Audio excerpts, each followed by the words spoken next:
This is your opportunity to change anything. Behaviorally, you can change anything you want. Not everything you want, right? That's the problem. You can become anything you want behaviorally, but you can't be everything you want. So you need to pick a small number. What would have to happen at the end of next year to look back and consider this year a success? I think that really helps to just give you a bit more perspective. And it usually comes down to only a few things. Setting the bar unrealistically high does not increase your performance. Imagine this. Imagine that you went into a buffet and you made your plate as big as possible. You said, I want all of these things. I'm going to put all of this stuff on my plate. And my stomach is going to expand to be able to fit it. That's not the way that our stomachs work. And that is not the way that our workloads work. So, first rule, in order to pick something up, you have to put something down. Don't assume that just because you've loaded more onto your workload plate, your work capacity will expand to be able to fit it into your stomach. Like, that's not the way that it works. Make the assumption, I can do no more than I'm doing now. I can switch stuff, but I can't add more in. Maybe you can, maybe you're gonna be able to squeeze your phone time, maybe you're gonna be able to become more efficient, more productive, whatever.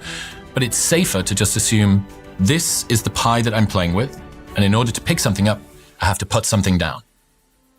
That means I'm gonna have to take something off the plate. We don't think about subtraction, because we think of addition. Unfortunately, you can't take somebody else's purpose or success. You can't wear it as a suit. It's a bad idea, right? Because it's gonna not fit. Let go or be dragged. That means if you're not careful with how you design what it is that you chase after, you can spend your entire life realizing that you climbed a huge ladder that was leaning up against the wrong wall. The big picture goals are going to be hard for you to get to. But if you just think 1 year ahead, okay, now we can start to talking about a plan to do that. If I could only achieve one thing today, start of every day, if I could only achieve one thing today, what would that be? And it's the big thing. It's usually the scary thing. It's usually the thing that you probably don't want to do. How many times does someone go and clean the cupboard in the kitchen that hasn't been touched for 6 months? I'll rearrange all of the plates because they don't want to have that conversation with their boss. Many of the periods of radical, important change that you have had in your life have only occurred because of severe challenges you faced. Like, look back. Almost all of the big periods of growth in your life have germinated from your lowest points.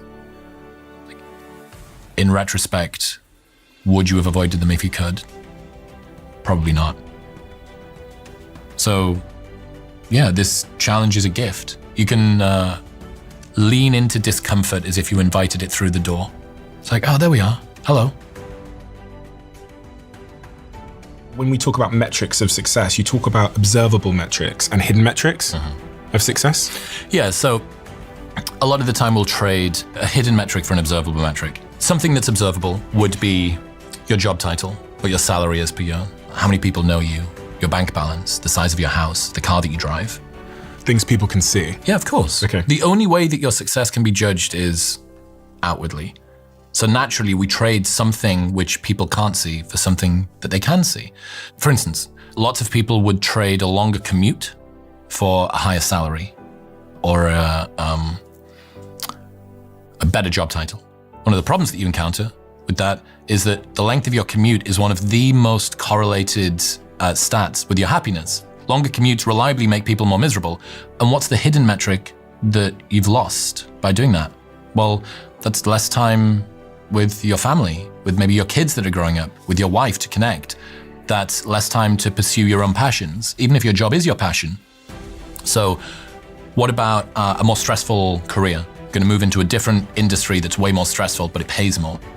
Observable metric. What's the hidden metric? What about the peace of mind that you have as you go to sleep at night? What about what that does to your health and the quality of your relationships and your ability to be present on a weekend? So you're not able to turn your phone off because your last job was 9 to 5, but this one is 24/7. Well, it's difficult to say because you're like, people want and need real resources. I want to improve the quality of my family. That's a noble thing to do. But after a while, you have to admit, if you already live a comfortable quality of life and you trade it, you trade your happiness or your peace in order to get more, you're making a bad choice because you're going to sacrifice something that you want, which is happiness, peace, connection, for something that's supposed to get the thing that you want. There's a wonderful idea called productivity dysmorphia. So it's the inability to see your own success. It's like to acknowledge the volume of your own output. So it sits at the intersection of burnout, imposter syndrome, and anxiety.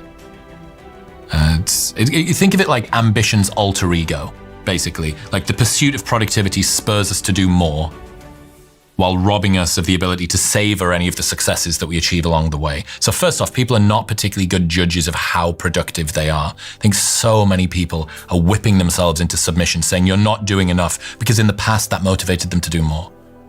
Yeah. And after a while, you have to accept, I'm doing quite a lot. And if you were an athlete on a sports team and your coach only ever pointed at you when you made a bad play, you wouldn't feel particularly motivated by that. But a lot of people have this sense of productivity debt. They wake up every day feeling as if they're already behind.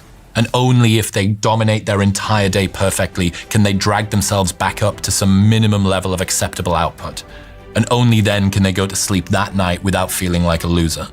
This means that your set point is loss, and the best thing that you can do if you crush the day is get to a draw. You never win. And then there's this sort of weird drill sergeant in the back of your mind that's saying, all right, you can have a little bit of a break now, but just so you know, as soon as you wake up in the morning, it's all going to happen again. It seems to me that on every hero's journey, as soon as they make the commitment to go from where they are to where they want to be, their self-belief never wavers. Right, sure, there's ups and downs in the journey and the progress, but their conviction doesn't slip. It's like at that moment, the clouds parted and I was sure I was going to become a UFC fighter, I was going to become a businessman, I was going to get off drugs, change my mindset, whatever. In my experience, that's not the way it is at all. Like your entire journey of personal growth is just steeped in doubt and self-pity and uncertainty, and it tarnishes the whole experience. It's not sexy. It's not cool. You're like, this is supposed to be my Rocky cutscene. It's 3.5 minutes in the movies, but it's been 4 years for me. What's going on? There's not even the promise that there's any glory on the other side of it. And this is exactly why it's so much easier to just go back to your old patterns. I guess this lonely chapter idea is a consequence of what will happen when you go in pursuit of a big goal. You want to start the business, you want to quit the job, whatever. Explain to me what the lonely chapter is. The lonely chapter describes a time in your life where you're so developed that you can't really resonate with your old set of friends, but you're not yet sufficiently developed that you've built a new set of friends. Give me an example. You have decided to stop drinking. Your New Year's resolution is 6 months, I'm going to stop drinking. You can go out with your friends that want to go to the pub on an evening time, but you feel a little bit ostracized. So your change is creating some friction between you and them. Your friends like to play Xbox on an evening time, and that's how they hang out, but you want to start going to the gym. But your friends don't go to the gym, and then when you do hang out with them, you're talking about the gym because that's your new thing. And they're still talking about Xbox. So there is a friction that happens as you try to grow.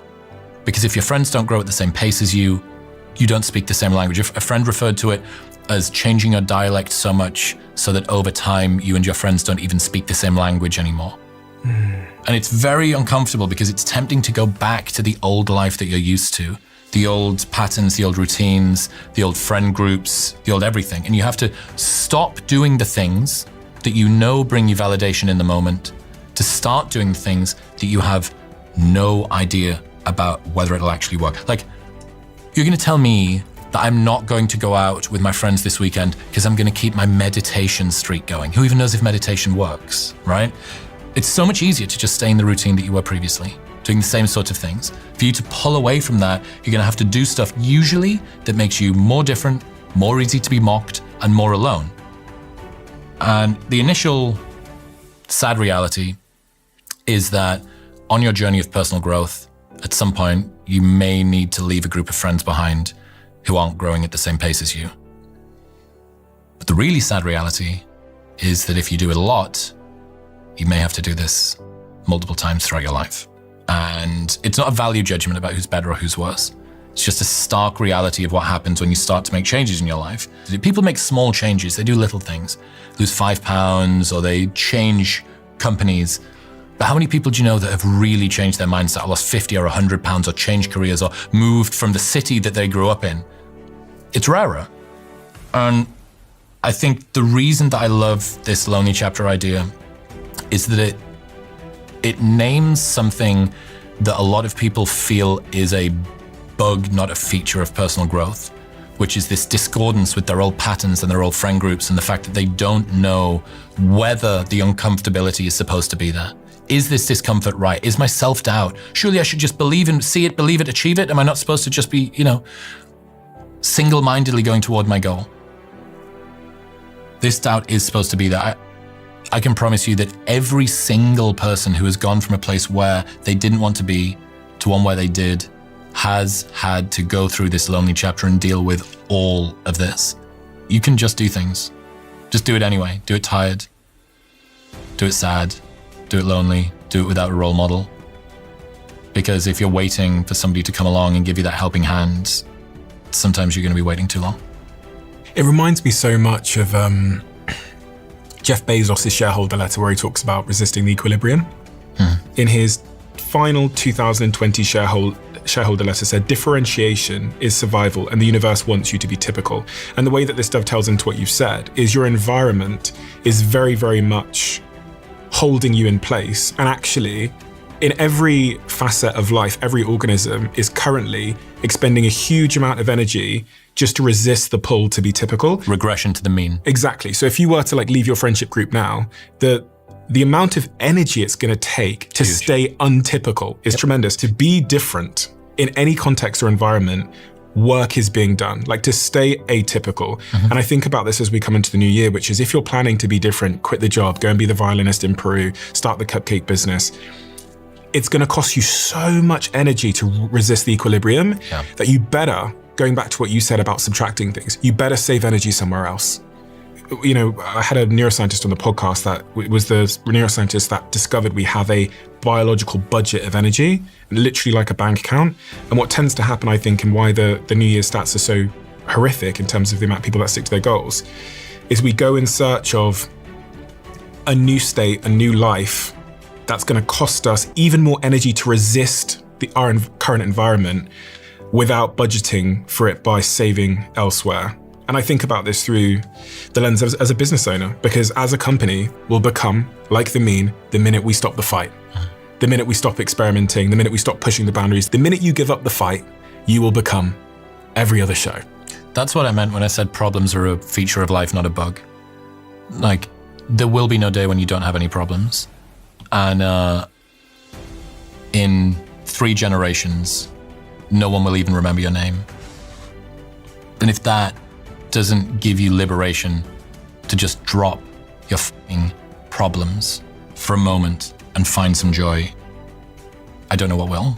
Life is inherently ridiculous and guaranteed to end sooner or later. So you might as well enjoy the ride. This is this deferred happiness syndrome thing, dude. Don't wait. Life really is happening right now.